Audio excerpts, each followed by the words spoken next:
What is up, guys? It's your boy Jim Rat Crypto. We're coming at you live every single day, 11 a.m. Eastern. Today, we're going to be talking. I made the title Bitcoin and Ethereum price. Microsoft bets $10 billion on ChatGPT. So, Microsoft going in on that ChatGPT. We're going to talk about that, of course. But really, what we're talking about today is Ethereum proof of stake. And a lot of you guys love Ethereum proof of stake and have no idea why. That would be me too, kind of. I like the price thing. I like thinking about the price going up. But now Sam has been teaching me like a ninja. We got Frosty coming in hot in about 20 minutes. We're going to talk about Ethereum proof of stake and why there can be trouble with Ethereum proof of stake, and it's something that no one wants to talk about because it already occurred. And they're just like, okay, this is the way it is now, proof of stake. There's an environmental piece to this too, which is complete baloney. There's not a piece of the environmental, they're hedging towards that environmental, news clip when they're talking about this stuff. Hey, this doesn't hurt the environment. We've dealt with these things already. Nobody cares about the environment. We need to scale crypto. We're going to talk. We got a big one. I'm pumped up. Richard streamed last night. No updates on anything. He talked a lot of crap. But it was fun. Whatever. But no updates. Kind of just a chill time over there. Let's keep it going. Crypto in the morning. We're live every single day at 11 a.m. Eastern. We got Sam in the green room. Let's hit it. You already know what time it is. Crypto in the morning. Crypto in the morning. Crypto in the morning. Waiting on phone. Crypto in the morning. Crypto in the morning. Crypto in the morning. Crypto in the morning. Crypto in the morning. Waiting on phone. Crypto in the morning. Crypto in the morning. Smoking no blunt on my way to the gym. 11 a.m. and I'm already tuned in. Got me some hacks and I'm making a stake. Got me some heads on, I'm making it rain. Pay me some maxi and that's just in case. Jim Reddit sent me to show you the way. Crypto in the morning, crypto in the morning, crypto in the morning, crypto in the morning, crypto in the morning, crypto in the morning, crypto in the morning, crypto in the morning, crypto in the morning, crypto in the morning.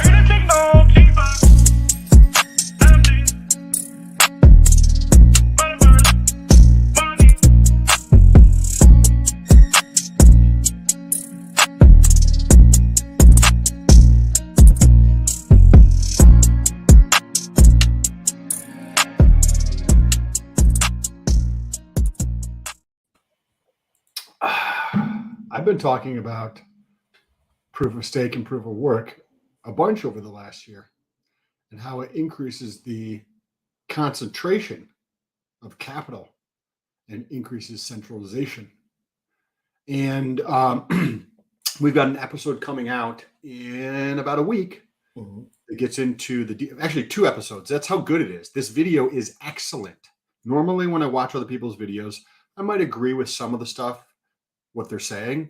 We're about halfway through in the first episode, and I agree with practically every single thing that has come up in this episode in regards to proof of work versus proof of stake. And it's not necessarily a good direction where we're going with proof of stake. It's not. This isn't the sexy topic for all the price action guys. So if you're in here and you just want Hex to go up and you just want Zen to go up and you just don't really care about any detail whatsoever, it's probably not the episode for you, for real. But, I mean, there's place for everybody in crypto, to be honest. But this is going to be more of a technical talk that nobody really wants to talk about. A little bit eye-opening, too. Sam, I tweeted something out yesterday when we were recording, and I couldn't believe it when I tweeted it. That's kind of why I tweeted it. And it was this. It was Ethereum proof of work has 200-ish lines of code. That's like 400 lines of code, 426. Ethereum proof of stake has hundreds of thousands plus lines of code. Which one can have more problems? Which one is harder to fork? That's what I put up because and I did a little hashtag pulse chain down there. I want curious, what did people say in response to that? Because you guys let us know in the chat. What do you think? If you have something that's very, very complex, is that easier to break? Is a chandelier easier to break than a simple like socket with a light bulb in it? Right? Which because it has so many more moving parts. There's a reason. POW is an order of magnitudes more efficient than stake. There's a couple actual smart guys that follow me that know more than me, frankly.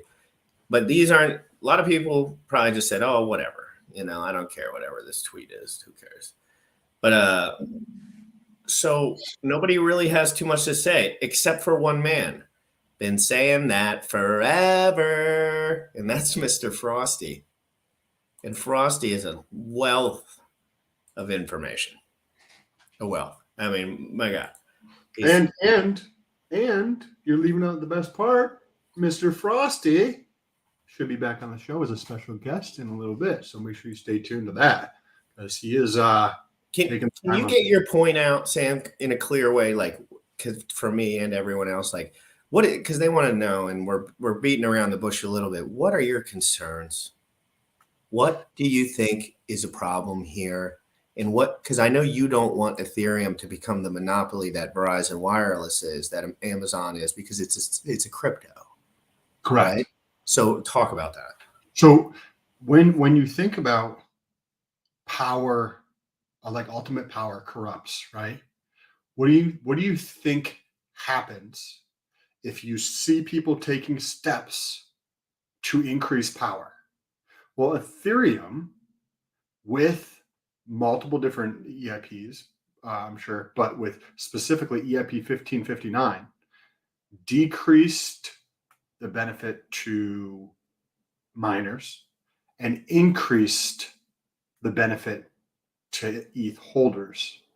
And then very, very, very marginally negatively impacted users because everybody who spends a fee doing anything on Ethereum is diluting themselves versus like when you have a miner earning a larger amount. One thing that miners do, if I'm mining, think about anything you do in your life that is. Think about this, guys, though. Think about this, like for real. Like when he says this, think about it. Like what he's saying. Go ahead. Well, like I wouldn't mind mining ETH POW, but think about this. If you think about what you're doing in your life, if you're doing a side hustle that's generating 2,500 extra bucks a month or 1,000 extra bucks a month, what are you going to do if you're generating 1,500 extra bucks a month? Well, you're probably going to tell the people that you love and care about that are closest to you in your inner circle. I'll be like, GRC, dude, I'm doing this thing and I'm generating 1,500 extra dollars a month by running this miner thing in my house. It's awesome, right? And it's in the middle of the winter, so it's actually helping me heat my house up. So one of the benefits of having miners is that they work as a way to distribute, right? They work as a way to distribute Ethereum because then everybody in my inner circle is going to know that I'm mining because I want other people to be doing something that I'm like, dude, this is freaking awesome. It just makes me money. I don't have to do anything, right? It's just another avenue for you to take care of your life and have options. And the environmental stuff is bullshit. 100%. It's all bullshit. It's all a lie. And I learn that more and more every day. Like I always kind of know that, but then when you actually read documents about it, you know that they're lying because they don't give a shit about what they're writing, and nobody does. And there's not a person in Congress that cares about this. There might be like a 22-year-old lefty out there that thinks they care, but they don't because they don't really know the detail. They don't understand. Let's bring someone on who does understand the details. Frosty's got experience with this. Frosty's been preaching this to the choir to the point where he's just like, you know what? No one's listening. I'm going to just stay rich and do whatever the fuck I want. We like those vibes around here.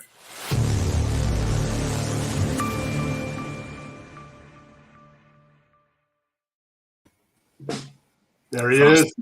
Good to see you. Hope you're doing well out there. Happy New Year's. Happy New Year's. I don't know if you heard the little intro, but proof of work versus proof of stake. You've been kind of talking about this for a while, right? And can you kind of give people the like overarching thoughts on this, why one is better than the other, and some of the path that this leads to, right? If you go north and you just start walking north, inevitably you end up more north than you currently are now. And by transitioning to proof of stake, we're effectively choosing a path that brings us to a place that in 3, 7, 12 years we may not want to be. And can you talk about this, please? Well, there's no good or bad with either one of them. You just got to understand the rules of the game in which you're playing. You know what I mean? And understand the ecosystems that you're creating. You know, the reality is nobody cares about security. They say they care about security, but they don't. In reality, they just want mad gains, but they don't understand what they're getting themselves into. Like, when you have a mining system as a traditional proof of work system, it's decentralized. Anybody can fire up, like you, a miner with a GPU or an ASIC, or back in the day, a CPU, you know what I mean? And mine and add your little piece to the puzzle of the pie. And by running one node and running even 1 or 2 miners, if you do that on scale, it's a lot bigger. And there is lots of miners in the Ethereum community. It's huge. Same with the Ethereum Classic community. And what you have is a much more secure network, because it's virtually impossible to hack that network. It's virtually impossible. And there's just a less attack surface area in the whole thing for the whole ecosystem to work. And the reason why they want to proof of stake is because they know they can't control proof of stake. It's like playing whack-a-mole. What are you going to do? What's the FBI going to do and CIA going to do? Go boot fuck every little guy, kick the doors in that has 6 GPUs? Impossible. So how do you regulate and mandate that? How do you regulate and control the consensus mechanism? You can't. You can take down 1,000, but 10,000 are going to pop up again tomorrow. But if you go to a proof of stake where you basically centralize everything, and then now you can create regulation around it for whatever regulation you want. Now you've lost control. Is that a bad thing? I don't know. I guess depends on the world you want to live in. I know the world that I want to live in, and I don't want to be subject to one day I can do something on Infura and one day I can't because of the IP address I'm in. You don't have that. You can't have that in a proof of work network. You can have that in a proof of stake, but yeah, we don't want you here, so you're done. Oh, we don't want to transact this token, so it's blocked. You know, like, is that the world we want to live in? Like, I thought people in crypto wanted to be, have more freedom, but then they jump on this bandwagon to create less freedom. You know what I mean? It's like, but the reality is it's overwhelmed by bots and trolls, and it goes back to the old adage is, the squeaky wheel gets the grease. You know what I mean? So they pump the fucking narrative on social media and the media outlets with a whole whack of screaming, noisy idiots. Then that must be true. But in all reality, it's not. Can you talk about that narrative a little bit? Because we might be familiar with it, but not everybody is necessarily familiar with that narrative of like ESG and all the other garbage around that, and then how that leads to the centralization.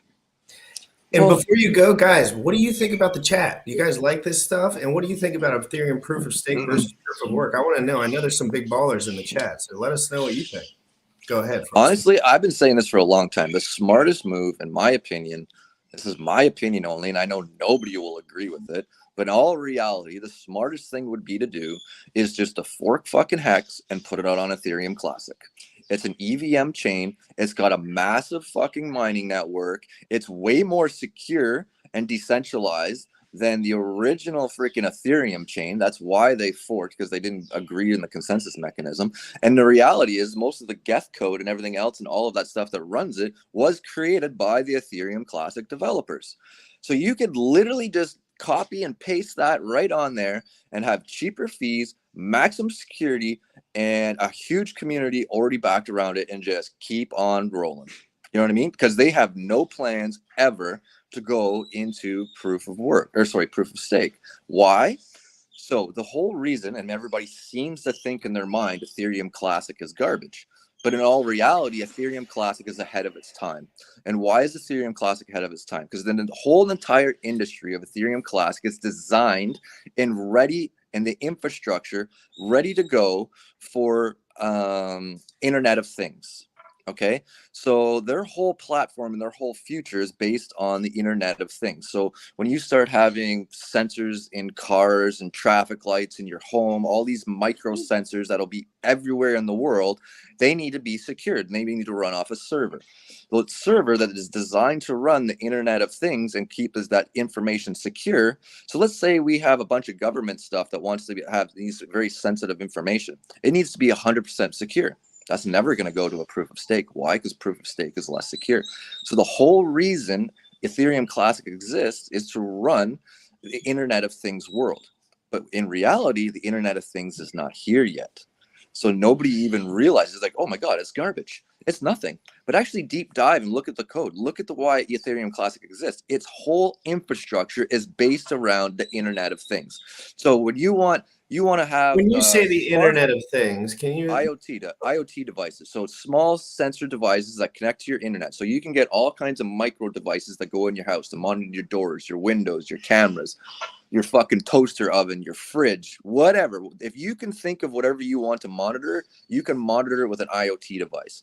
Now what you do is you deploy that smart contract that monitors all that inside the EVM on the Ethereum Classic, which is a proof of work network. And now you can control your home, you can control traffic lights, you can control whatever you want from a global system, because the beautiful part about an EVM is it can perform a tangible action in the real world. Most people don't realize this. So if I say click on my fucking phone right now, right, and I deploy the line of code to perform a tangible action on the Ethereum Classic network or the Ethereum, it'll work on Ethereum too. You can deploy that code running, and then I can say, close my blinds in my fucking house in Portugal. And click that, it will fucking interact with that, and then turn around and interact with a node inside your house, and then turn your blinds down in fucking Portugal. All through the fucking blockchain. Question on that. So that's first of all fucking awesome. I love that idea. But how is that? Can you talk about the contrast? So like I've got cameras, I got other shit around here, and then there's this app or this app to get into to manipulate that internet. So the question is, what's the difference of deploying an app, right, or a line of code that creates a tangible action? You know what I mean? So you can deploy, like, this shit exists everywhere. You can go and download like freaking Raspberry Pis and freaking all this other stuff to create tangible actions, right? You put a Raspberry Pi and you can control this, control that, and it's in your house. Well, that code that's on that Raspberry Pi, what difference does it make if it's deployed on an EVM? Nothing. The only difference is where it's accessed. And once it's on the blockchain, and it's kind of like the hex contract, it's wrapped in a block, and it's there, and it's immutable unless you hack the blockchain. That's the beautiful thing about an EVM, right? So you can allow a port to the blockchain, which will live there forever. Right? Once you have like 200 blocks ahead of time, that code can never be hacked. And that's exactly the way the hex contract works. Unless you hack the Ethereum blockchain, you're not going to hack hex. But what you have is a front end to interact with the blockchain. Well, it's no different than that's performing a tangible action.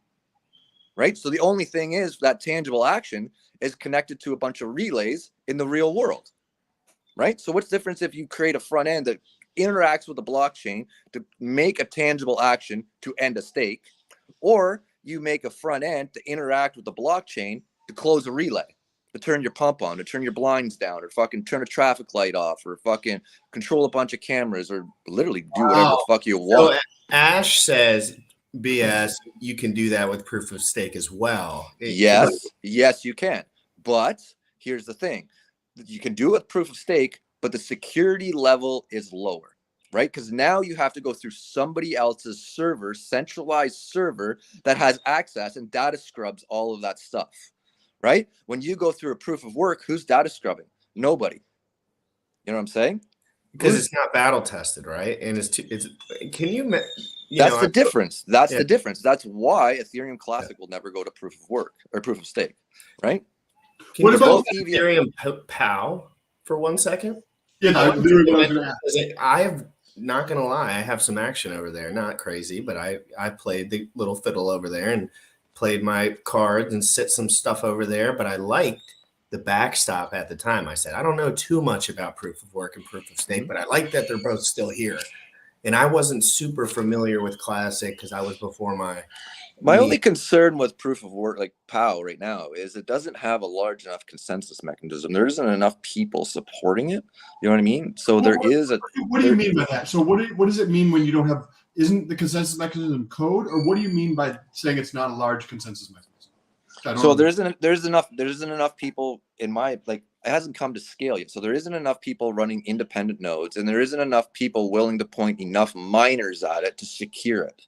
You know what I mean? So if you look at the number of miners that are securing it and the number of nodes, so this is what I was trying to say is more, the more nodes and the more miners you have, the more secure the network is. The less it is, the more ability it has to be for attack. But this whole narrative around a 51% attack has been solved a long time ago. Oh, 51% attack. There's many fucking coins that have been out there. They're 51% attacked, and they're still freaking here. You know what I mean? So like Ethereum Classic was 51% attacked 3 times. They've got warning systems and mechanisms in place to have early warnings of that and shut those things and remove them from the blockchain like within like 5 minutes of it happening. You know what I mean? I know the guys that wrote the code for that because I was part of all 3 of those, running miners and nodes for them for that 51% attack. So I literally ran the early warning systems for that so we could be part of it to shut it off. So I know that infrastructure already exists, and anybody that says otherwise is a lying sack of fucking shit because I literally was part of the fucking community that ran it. So I know it exists. So, but until it gets a little bit more people pointing miners at it, and like there's very few people, like I haven't looked at the actual data myself lately. Like it was a few months ago I looked at it, and there's very few nodes and very few people pointing miners at it because the payout wasn't enough for people, and the incentive wasn't high enough for people to point their GPUs to support the network. Maybe that's changed today. I don't know. I haven't looked at it specifically, but. Frosty, so when I look at, say, Dex Screener, I see Ethereum Classic, and that might have 200 transactions or 75 transactions per over a 24-hour period of time. When I look at, and I haven't looked at it in probably like 3 weeks, but when I look at proof of work, POW transactions over a 24-hour period of time, it is about 10x or maybe a 25x the amount of transaction volume in a 24-hour period of time. How does that like influence your thinking? Because if I'm going to do a miner, I would want to go towards the action, right? It depends on the payout. It depends on the payout and whether it's worthwhile for those like people. Like back in the day when I was mining Ethereum and Ethereum Classic, it was a negative externality. It cost me more to run the miners in electrical costs than I actually got paid out. But I never, like, everybody's like, oh, I'm losing money right now. But are you? Because like we were mining Ethereum Classic at like 97 cents, $1.25, and even today it's at $20. So did I really lose money? I was mining Ethereum at $68, between $68 in Ethereum. Did I lose money? No. Because it went up to $5,000, and then all that ETH I had, I fucking dumped into Hex, and that went up fucking 10,000x. So was the negative externality really high? No. And then on top of that, I ran all that shit through a company. So then I fucking bought all the miners through a fucking company, which was a tax write-off, which was completely fucking legal. And then I declared that shit on my fucking company balance sheet at the end of the fucking year for tax time, which was like $1.60 or $1.50 per coin or $68 per coin. Declared that in income, paid that on tax, and then it went the fucking way the fuck up. You know what I mean? And that all got ran through a fucking business, which is legal. This is like so much experience in one moment. So that, like, because the mining aspect and the node aspect is not something I'm like I have done. I like understand it conceptually, but I haven't done it. And I was thinking about potentially doing something like that for the learning experience, and then also, especially if it runs in a negative for like electrical costs, and then combine that with like another company, so that it just offsets the profit on another company, but I get to learn from that process. And it sounds like that's exactly what you do. Is you run it in, you pay for it. See, there's a time to buy miners and there's a time not to buy miners. You know what I mean? When the bull market's going, you don't want to buy miners, and when the bull market ends, like right now, people dump their miners. Like they give them away. They'll spend like $5,000, $10,000, $20,000 on rigs. Like, right? So the rigs that I used to buy would be in the bear market. So they'd buy these GPUs. It was mostly GPU mining back then before ASICs were really high. And then like ASICs were just freaking coming out. But they'd buy shit tons of GPUs. They'd spend like 30 grand in GPUs and CPUs and motherboards to set all this up. And then the bear market would come and they would dump it. And I'd buy those fucking like 24 GPU rigs for $1,600. And I'd scoop them up. By the No tons.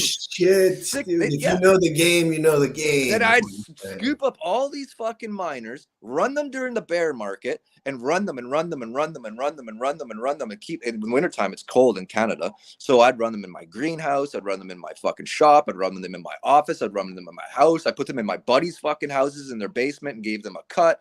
You know what I mean? I put them wherever the hell I could. You know what I mean? And then I threw nodes in there, and back then, you could point your miners to your own nodes and you'd get a higher block reward than going through a pool, right? Because they're like back then you could point them to your own node and you download full blocks faster than pointing at a pool. So we were downloading blocks like fucking crazy. You know what I mean? Full blocks. Right? And then when the bull market comes, everybody would want to buy miners. There'd be a GPU shortage in the store, right? So I'd buy these things for like $1,600, $2,200 for 24 GPU rigs, right? And then the bull market would come. I'd dump those things. I remember buying them for like between $1,500 and $2,500 for 24 GPU rigs, and then I'd turn around and sell them in the bull market for like 8, 9, 10 grand for 24 rigs. Plus, I'd already have all the crypto, and then I'd wait for the next bear market, and I literally bought the same GPUs off of some of these friggin' idiots that wanted to run and get into it back for another $2,000 after I sold it to them for $8 grand. That's awesome. That's incredible. What do you think about the like?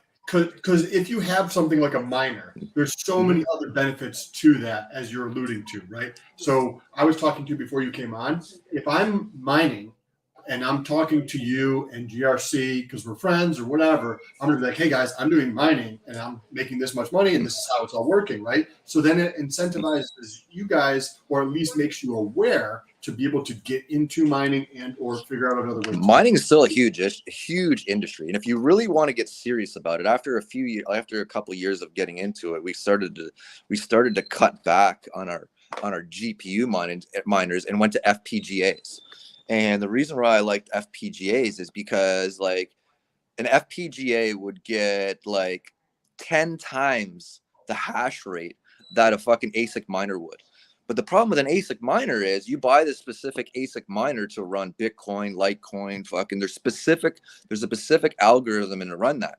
But an FPGA is like a freaking video card on steroids, right?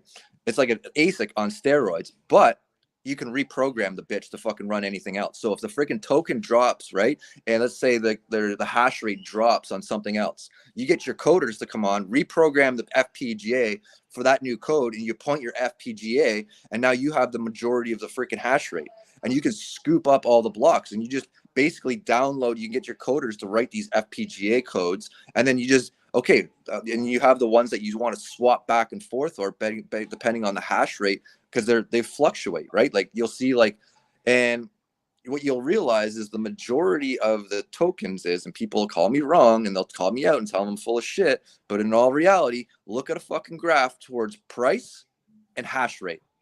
Go look at the Bitcoin price and hash rate. It's like fucking 98% correlated. 98% fucking correlated. So Bitcoin price drops, right? You throw an FPGA at it, you know what I mean? Because then they're shutting their miners off, and you'll notice miners will rotate depending on fucking weather, heat, costs, you know what I mean? And they'll rotate, and it's like they just turn the fucking hash rate off, the fucking price drops. So question on this front, right? So you had multiple businesses, plenty of success in that arena. Why hasn't somebody come out with a miner similar? You know how like people who drive Uber, they'll be like, okay, cool. I'll have the Uber app. I'll have the DoorDash app. I'll have like the Lyft app. And then they'll just be like, okay, which one can I go work in? And they'll go to that one. And then as soon as they're done, they'll check the apps again and go there, right? Okay, so think about that for a miner, whether it is Bitcoin, whether it is this other thing, whether it's this other thing. Optimized a algorithm so that it points the miner in the direction of the most profitable way to mine, but it's done automatically, because that could be a gigantic company, right? If I take a company, if we build a company and we create these miners, they have the capacity to go to any network and optimize based on the profitability and the hash rate relative to the other things and all that kind of stuff. So that it's done automatically. You don't have to have the technical knowledge to know how to do it, because that scares people. Why hasn't somebody? It is complicated because it depends on the mining algorithm in which you want to run. And there's like dozens and dozens of different mining algorithms depending on the chain that you want to support, right? And depending on the GPU or the CPU or the memory type that you have in the GPU or the ASIC is going to be specific for like Samsung, and like there's all kinds of different memories and that are specific. That's why what's nice about an FPGA, because an FPGA, Google an FPGA.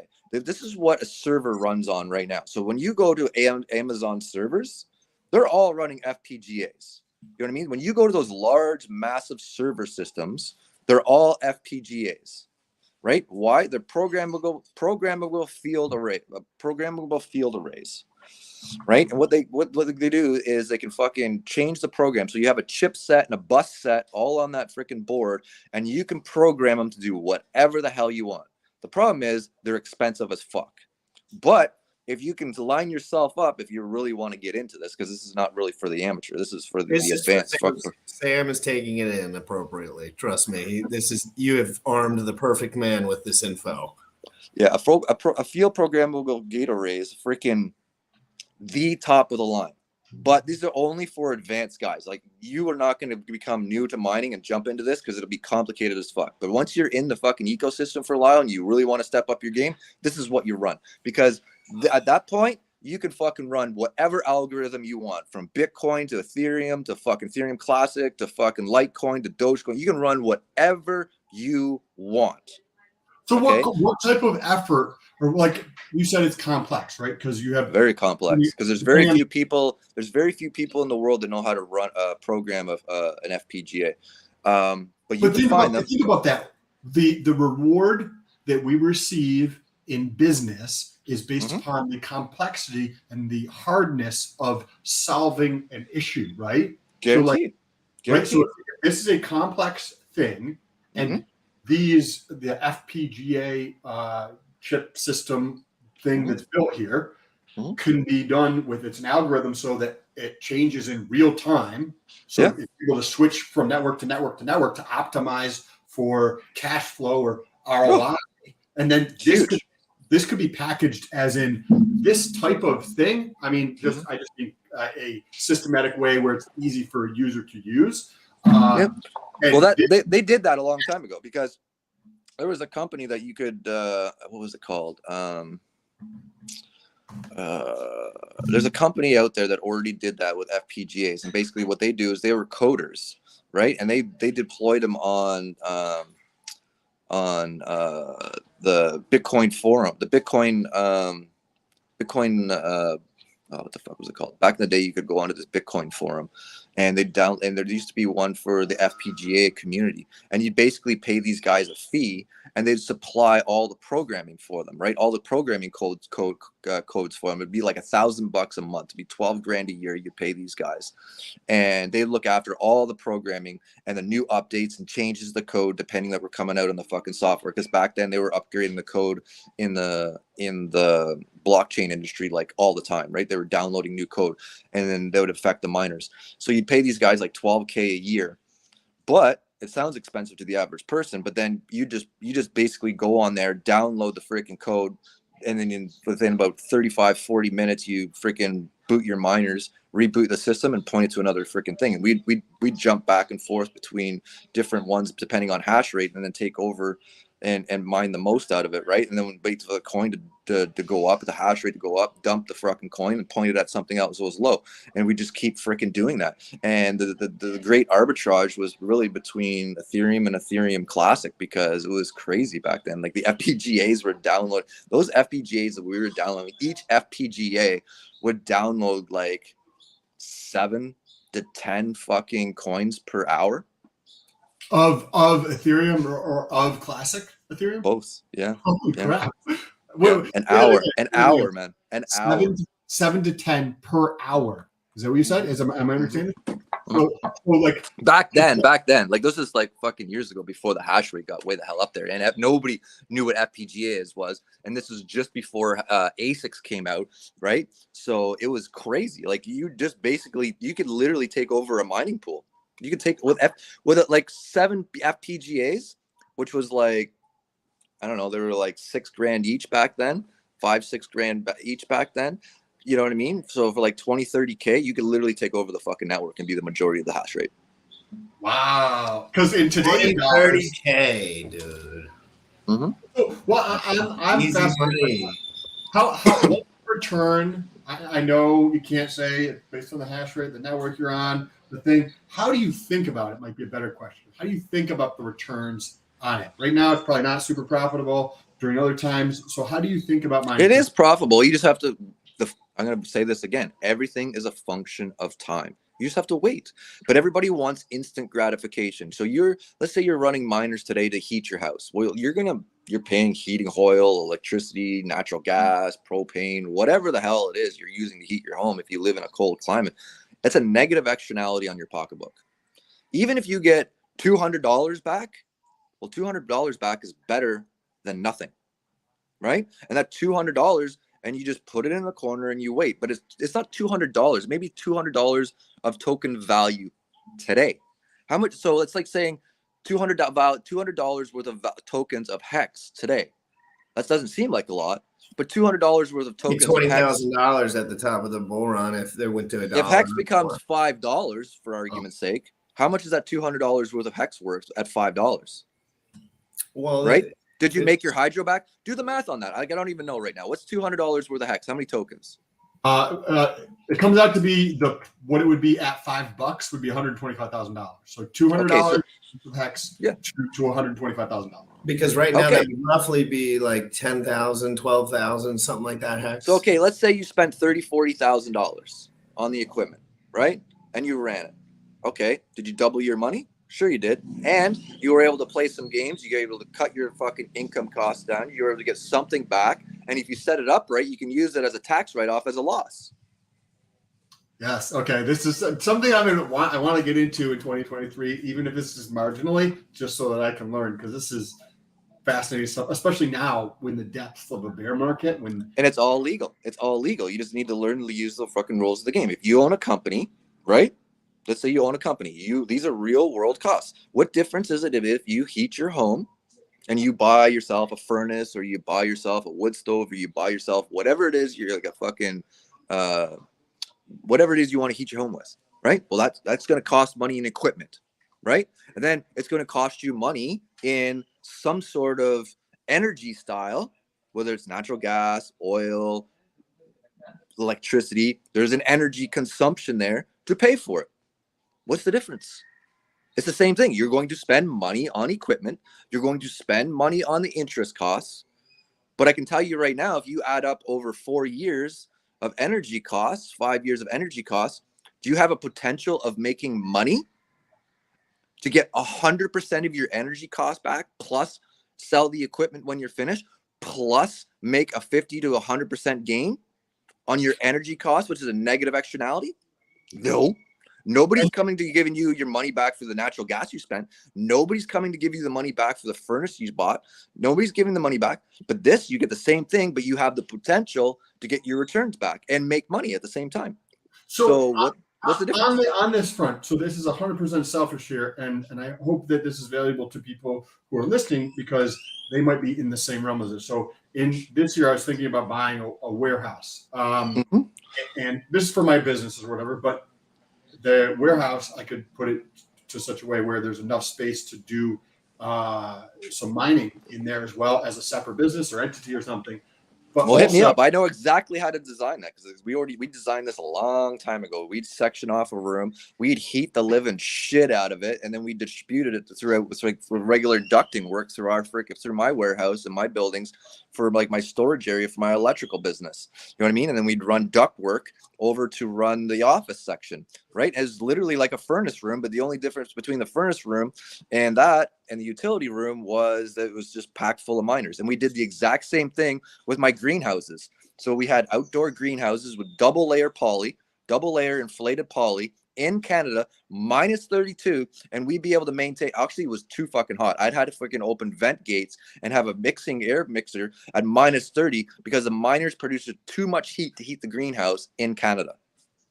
So, and we growed all year round. So now we were getting the money from that, and I was getting the money from the miners. Sure, I was paying electricity costs, but in the long run, I got that back 10,000 fold.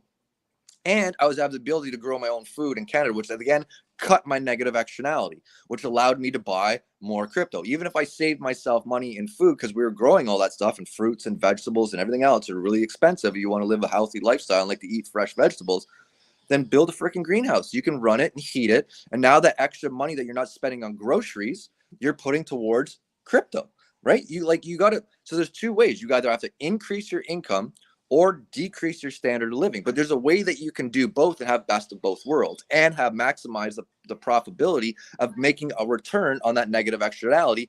And if you do it smartly, set up with businesses, you can legally do all this with businesses and be a legal tax write-off.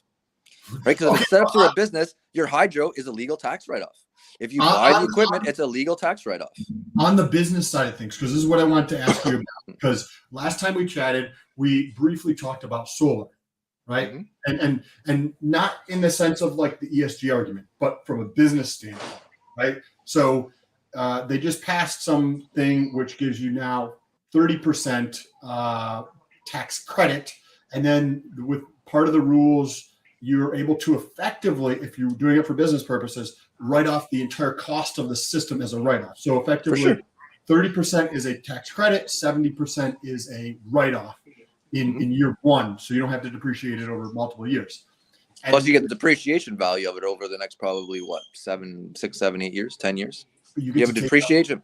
You can write the depreciation value off of it. You don't have to do any depreciation. You can do it all in year one.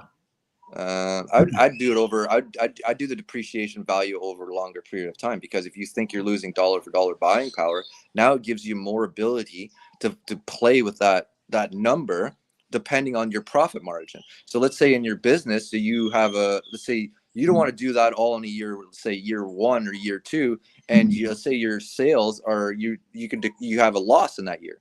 No, you want to be able to push that forward until you have a year where, let's say, you have 100K in profit. Okay. Now you want to take that 100K and then take depreciation value of 30K and write it off against your 100. Now you're only paying taxes on 70. So you can do that, right? So say in year one, I get the warehouse, I have the depreciation on the warehouse, and then I put the system on there, and say the system's 60 grand, but I get to take that all in year one. And so there's a net write-off tax credits depreciation of $80,000. And I made say $40,000. Then that remainder here in the U.S. is a tax loss carry forward. So I still have it available for year 2 or 3 if I don't use it.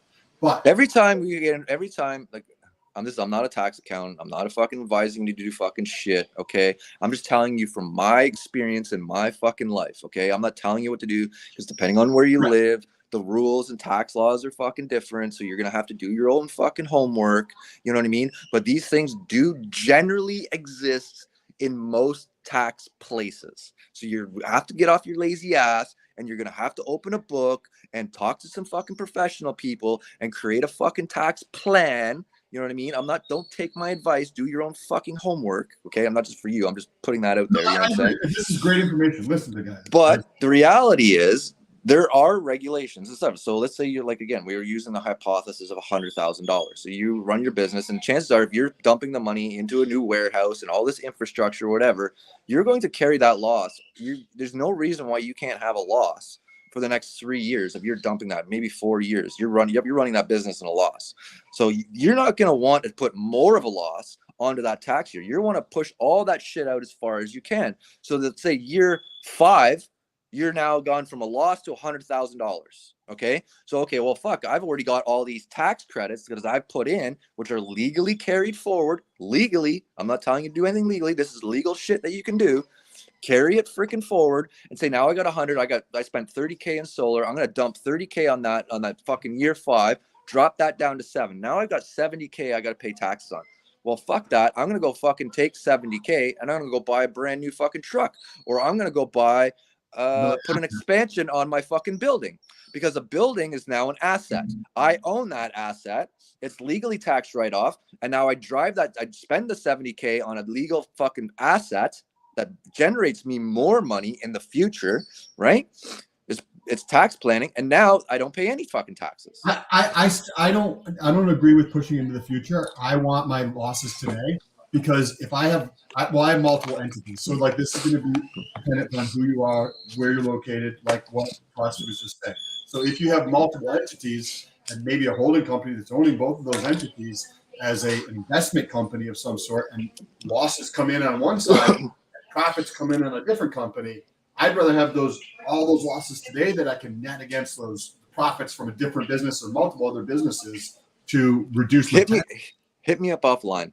Hit me up offline in a video chat offline, and I'll go over this in a way better detail that'll blow your fucking mind. Well, this is what I've been waiting for the whole entire time. Thank you guys, finally. I'm like, I love putting two guys together that just are on the same wavelength, different parts of their journey. Because I'm not going to lie to you guys, like, probably not in the position where this is going to be my next project that I'm going to take up for me. So I'm kind of like just trying to host it, because the guys in the chat are loving this. I mean, here's the biggest thing when it comes to financial stuff. And this is my opinion, not fucking advice, not legal tax advice, not a lawyer. Okay. Hire yourself. The best monies you'll ever fucking spend the money on a good fucking lawyer. Spend the money on a good fucking accountant. I don't care if it costs you fucking 10 grand a year, 20 grand a year. That 20 grand a year you will save that in fucking the first 2 years. I promise you. Okay. I promise you. They are worth money.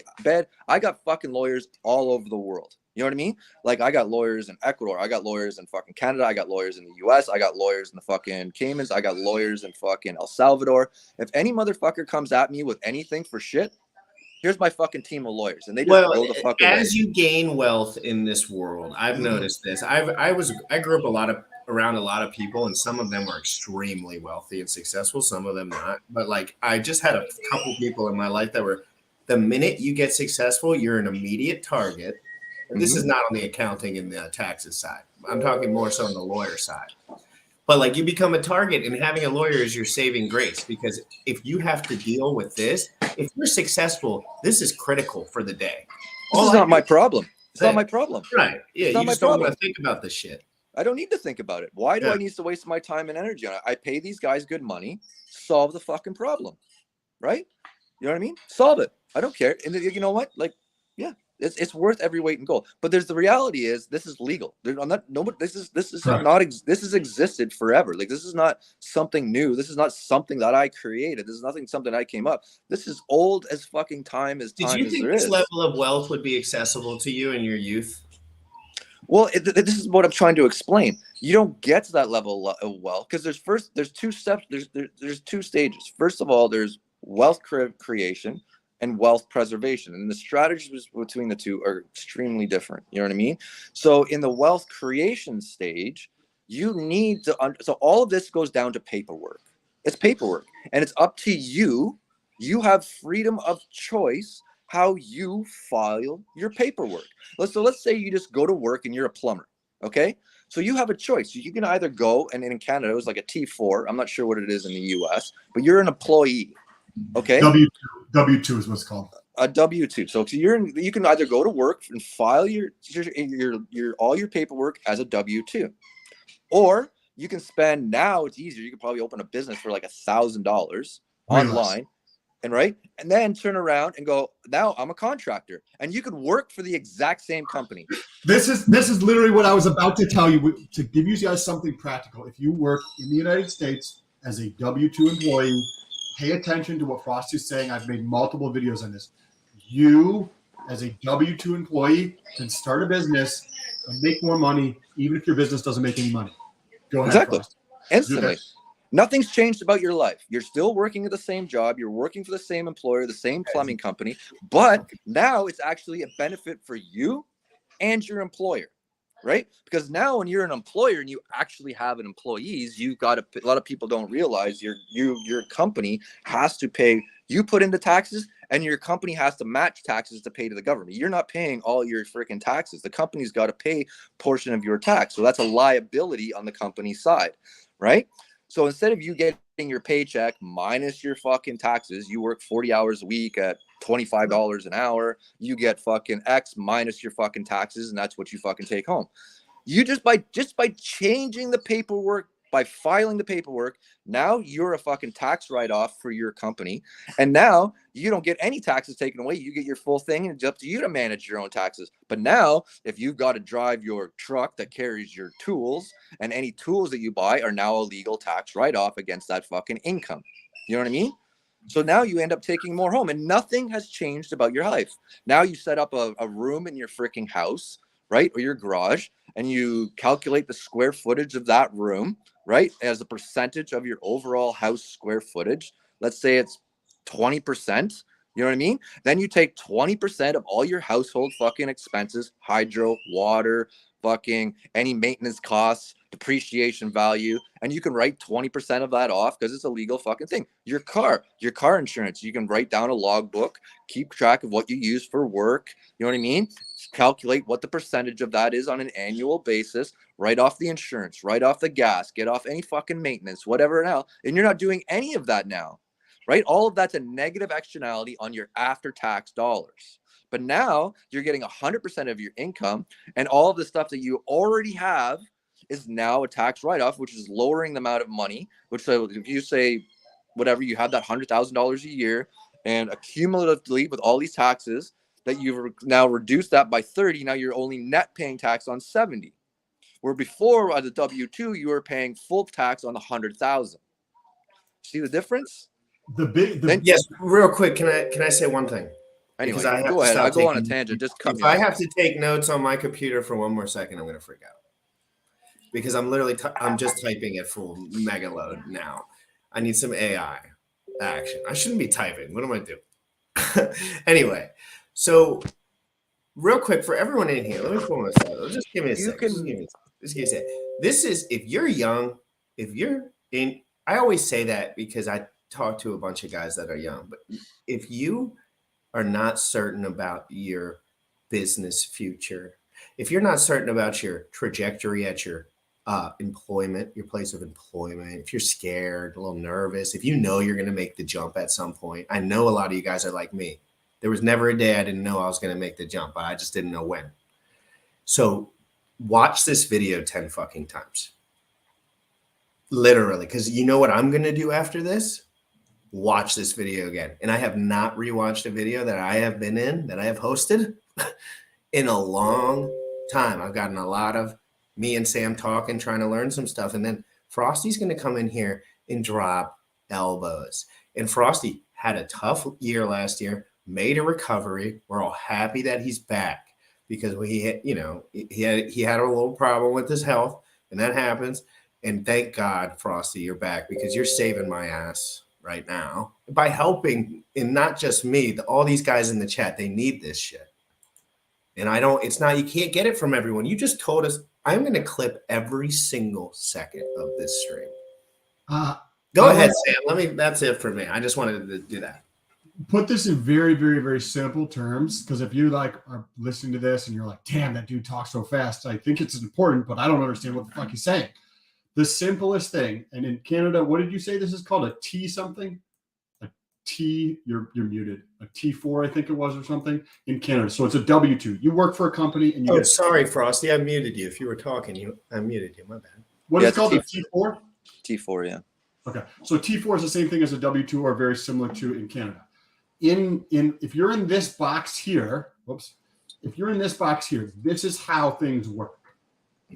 You get income. That's what this is. Then you pay your taxes, and then you pay your expenses.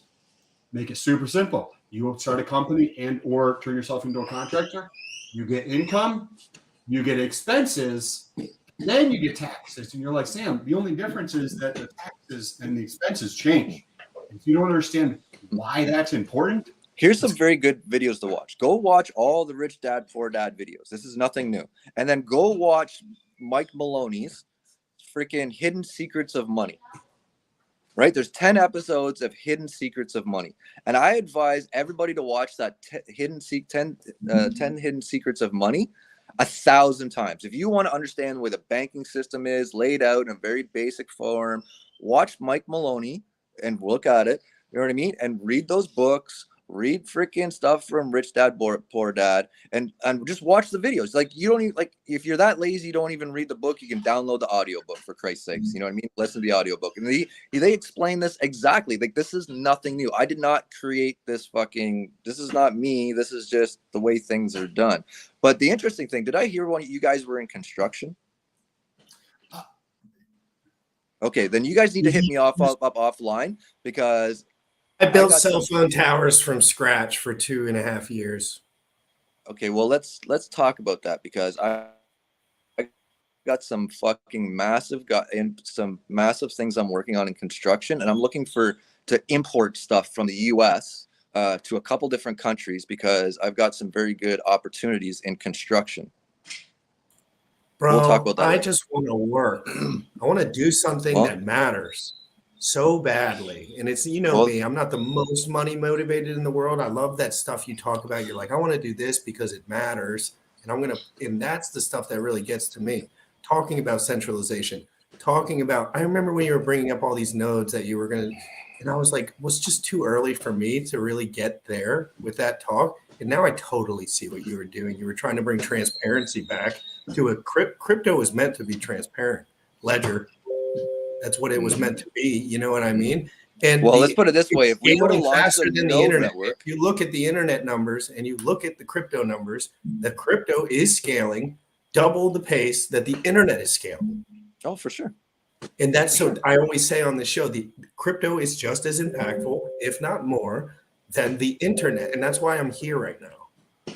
People are just impatient. They think there's no change. But just look at the Hex community in 1 year. There's so many new people, like just going into Twitter spaces. There's so many bitching, whining, complaining noobs in there that are getting wrecked because this is their first bear market that weren't there literally a year ago. It was like the same people in the spaces and everybody got to know everybody. Now I go into spaces because I kind of took a bunch of time off and I didn't really want to listen to the pissing and whining and moaning. But there's a whole whack of people, and that's in 1 year. So the exponential rate of change over a function of time is exponential in our community, and you can see it on small scale. So it is working. It just takes time to play out, but people are so fucking impatient. It's not even funny. Are y'all plugged in, Sam, with your mic? Somebody mentioned your mic. I didn't notice anything. I checked it. It is working. It seems to be working. Hey, how's the audio for everyone? It's been good for me on my side, pretty much. Frosty, this has been awesome. There was somebody asking where people can reach out to you. And then we can wrap things up. So tell people if they want to reach out. They don't reach out to me. I don't want anybody reaching out to me. Okay, so don't reach out to Frosty. Are you available? Reach out to me if you really want to reach out to Frosty. Here, I'll do it. If you really want to reach out to Frosty and you have something that you want to mention, message me first. And I will see if I know that he would like to chat with you, and I'll make it convenient for him to chat with you. There's too many random people out there. There's too many random snakes out there trying to bring shit down. I'm not here to offer advice for anybody. I'm not here telling you what to do. I'm not freaking a lawyer. I'm not a fucking accountant. I'm not giving you financial advice. I don't give a shit about your fucking lives. No offense, no disrespect. That's just real. I can tell you what fucking, I can say, here's this path and here's this path.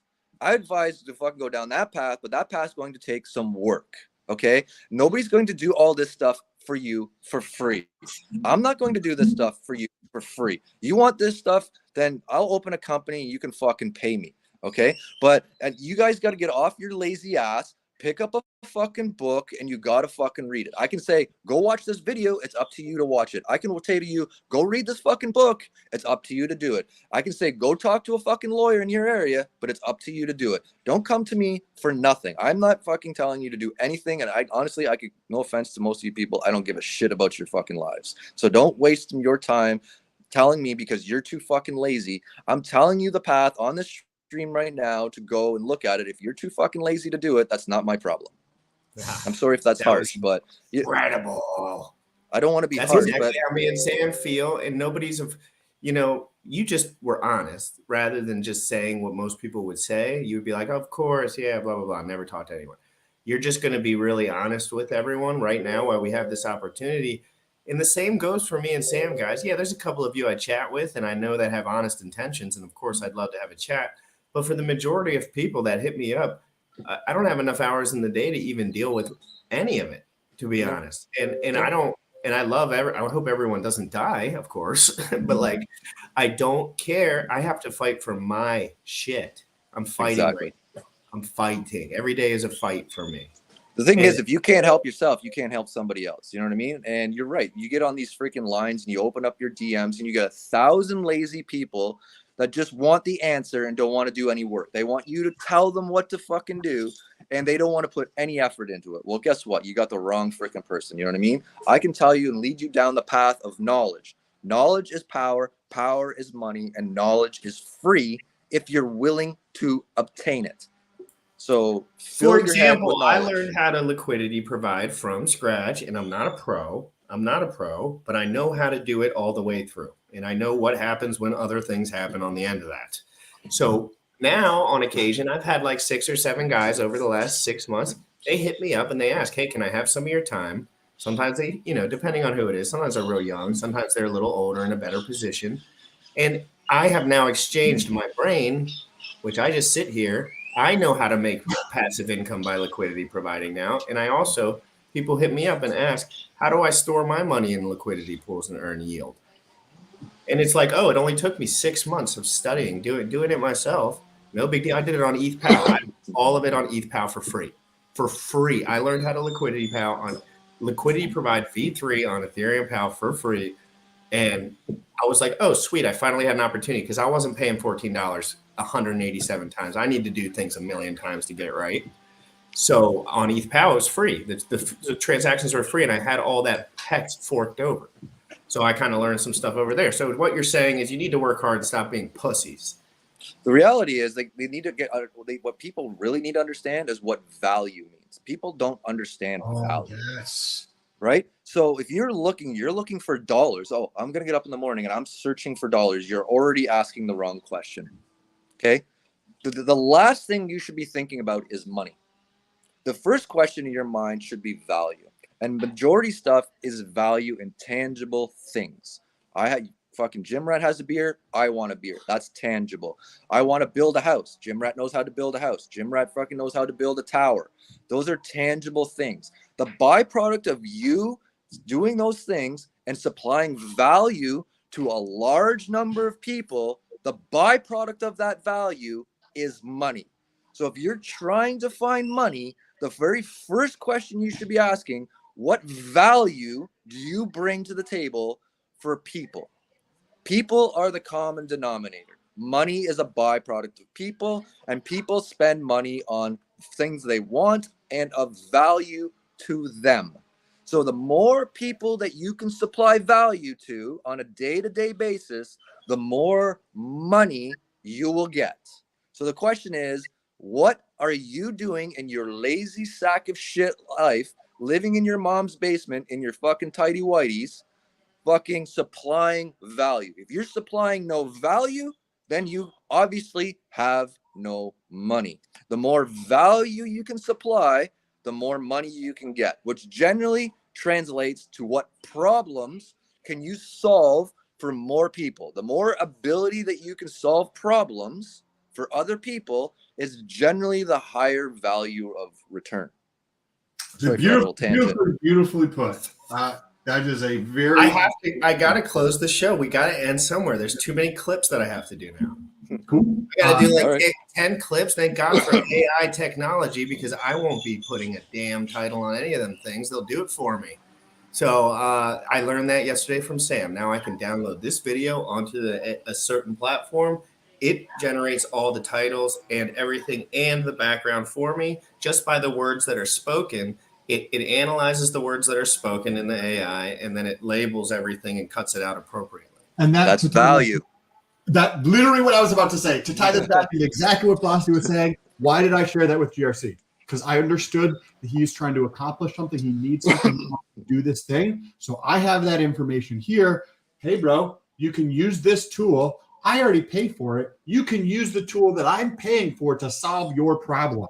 That's value. Think about how you can do that to friends. Think about how that you can do that to your loved ones. Think about how you can do that to everybody around you. And inevitably, and I did it though. I spent all day after he sent me that app. I spent 8 hours straight. I did not leave my desk. I want you guys to understand this because I'm in the middle of a zone, if you know what I mean. I'm 28. I gotta get the fuck out of here. You know what I'm saying? So, but I didn't wait a fucking second. I said, oh, well, my girl, this, oh, well, I could do this. I could get a beer. I could just go over here. I said 8 hours and I'll be done. And I'll know this for life, period. End of story. Got it done. And I'm doing it for every day after this. You'll see all the clips. I posted 10 clips yesterday. And I'm excited, guys. And this is not the easiest time in my life, but it fills me up with fucking vigor. I'm so excited every day when I wake up. And that's something that guys like Frosty will catch on to. And, like he's looking for guys that are like, I'm not saying he's looking for anyone at the second, but I'm saying he would notice, oh, there's a young guy with a motor. He'll go 10 years straight, right? And he's like, okay, I got one of them right here, right now. If Frosty won't go 10, Frosty already did his 10 years in prison. I'm sure at some point you had to go balls to the walls. Oh, dude, I work 24 hours a day, 7 days a week. Honestly, I'm not even going to lie to you. It literally cost me my first marriage and my kids. That's how much I worked. I'm not even lying. I worked 24 hours a day, 7 days a week in the construction industry. I worked my bag off. If there was extra hours, I took them. When there was freaking overtime, I took it. And then even when I did have time off, I did my own shit on the side to make extra income.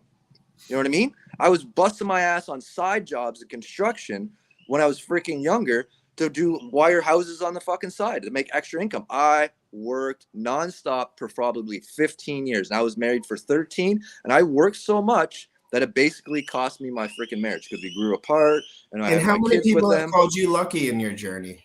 Every day. Oh, like, you're lucky, blah, blah, blah. I'm like, dude, I worked my bag off. There was nobody there, man.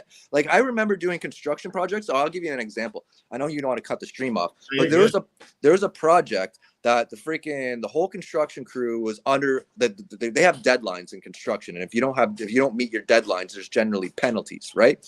And they had a deadline to open up on a Monday, right? And otherwise, they were going to leave $10,000 a day penalty. And nobody wanted to work. So a bunch of my guys, we were freaking in our, like, I think it was 23.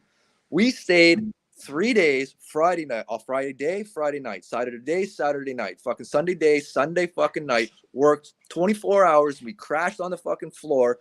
I literally slept on a fucking roll of BX, on a roll of fucking wire for a couple hours, and we got up and go again. And we closed that.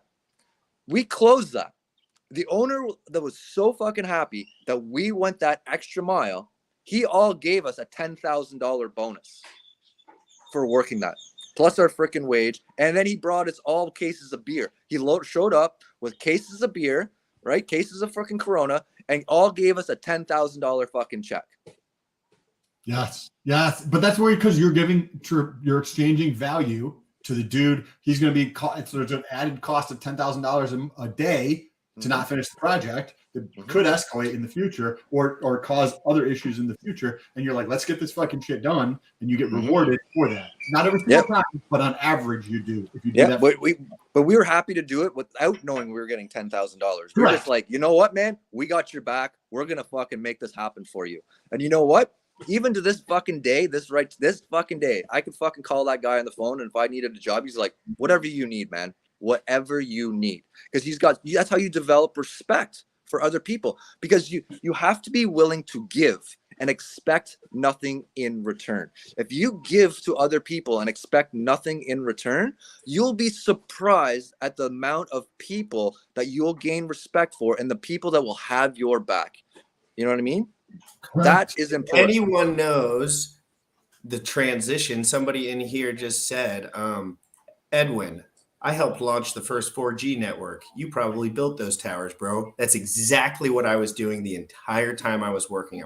I was either building a site from scratch with the team, or I was swapping 3G for 4G, literally taking all of the antennas and throwing them off of the towers, putting new ones in, and then they came out with fiber cables.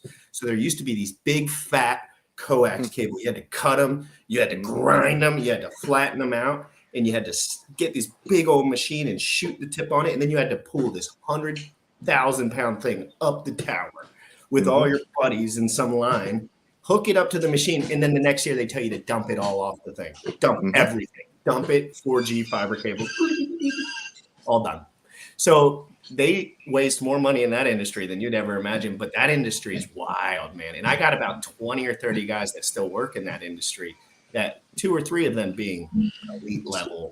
So that's the infrastructure that's missing in the crypto world. That same fucking infrastructure of those cell phone towers you're thinking about the building right now.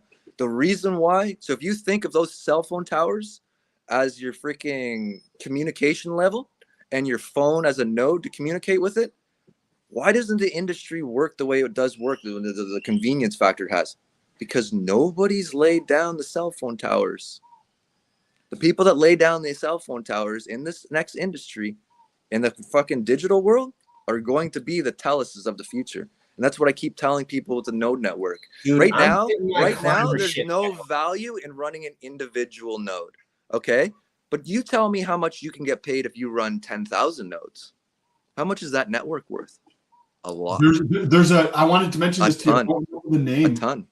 Frosty, there's another network that is either launched or launching that they changed the incentive structure, because that's what the guy who launched this thing talks about. That's what they talk about in their white paper, where the nodes have to be incentivized to grow, and that's along these lines. But this has been awesome. Frosty, I appreciate your time. Thank you. I'll hit the buttons, guys. I'm gonna get my tower climbing stuff back on. Just see if it fits, baby. I mean, come on. Sometimes I never thought in a million I would climb a tower again, and I just thought You don't need to climb a tower. You just need to. No, I know, but I was thinking. I know, but I was thinking in my head, I was like, man, I wish if I had a mission, like back then I was working for a dude, right? I didn't make a jack shit money. But if I had a mission in a team and I was trying to change the world, I would do anything. I think that's what we're all looking for here. Change the world, provide value, get yours, buy your crypto, get your moon bags, and then do whatever you want with your life. But make sure you're being productive and make sure you're trying to be as friendly as you can when you're around with people. Don't be evil like PW in the chat, always being negative. Be nice, be happy, because life is good and we're all going to die. So everyone have an amazing day. We talked about proof of work versus proof of stake in the beginning, and then we went to business 101 with Frosty for the rest. And golly, I'll be working for a couple hours clipping that. Have a great day, guys. Make sure you hit the like button, hit the subscribe button if you like the content. Share this to one of your young friends or a friend that could use this information who's having trouble with work, or the missus just kicked him out. We'll get him back in track. You already know what time it is. Crypto in the morning. Crypto in the morning. Crypto in the morning. Waiting on phone. Crypto in the morning. Crypto in the morning. Crypto in the morning. Crypto in the morning. Crypto in the morning. Waiting on phone. Crypto in the morning. Crypto in the morning. Smoking a blunt on my way to the gym. 11 a.m. and I'm already tuned in. Got me some hex and I'm making it stay. Got me some heads on, I'm making it rain. Pay me some maxi and that's just in case. Jim Reddit sent me to show you the way. Crypto in the morning.